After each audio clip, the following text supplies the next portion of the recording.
With all the talks of not having enough supply in the marketplace, especially when it comes to the Greater Toronto Area, an investment strategy that not a lot of people either talk about or know about is assignments.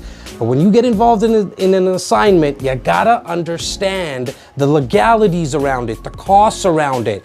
So I'm hoping that this image below here gives you a little better understanding. So there's two people that are involved in an assignment. There's an assignor and an assignee. Now, let me go through the duties, the roles, the costs, and what all is involved when it comes to an assignment. So, as an assignor, you gotta make sure that the contract is actually assignable. And how do you find that out? Well, you gotta look at the agreement of purchase and sale. The original agreement of purchase and sale, somewhere in that 500 page to 600 page document, will have a clause that will either stipulate or restrict you, allowing you to assign and sell the piece of paper to someone else. That makes it assignable or not assignable.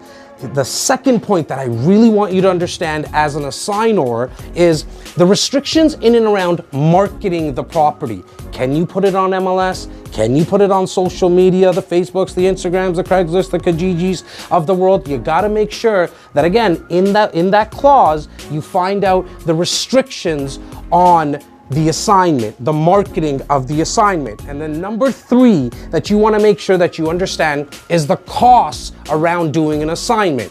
What's the assignment fee?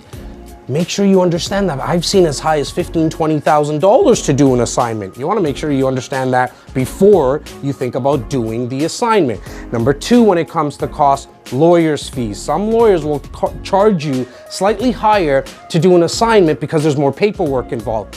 And don't forget, I mean, I'm a real estate broker, so obviously I know and understand real estate fees. You always want to make sure you calculate real estate fees. Now, let's jump over to the assignee. Let's understand everything that we need to understand when it comes to doing an assignment as the purchaser buying that piece of paper. So, number one, you want to make sure that you obtain the original agreement of purchase and sale.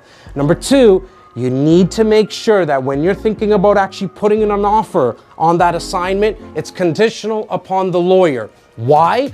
Because look, there's 500, 600 pages, as I mentioned earlier. You're not gonna read through all of that. You don't, most likely, you have no idea what you're looking through. Make sure it's conditional upon the lawyer reviewing it. This way, if there's some problems with it, there's some concerns, we can get our deposit back, and you're not actually tied to the deal. The third thing you want to look at when you're the assignee, when you're purchasing this condo or home via an assignment, is the costs. See, you as an assignee are stepping in the shoes of the original purchaser.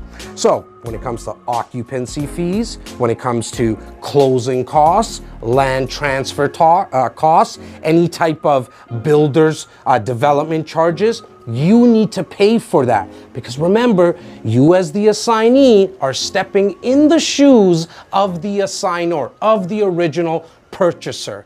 And as always, I hope this video was valuable. Either way, let me know in the comments. Here, there, I don't know where it is, whatever platform you're watching, let me know.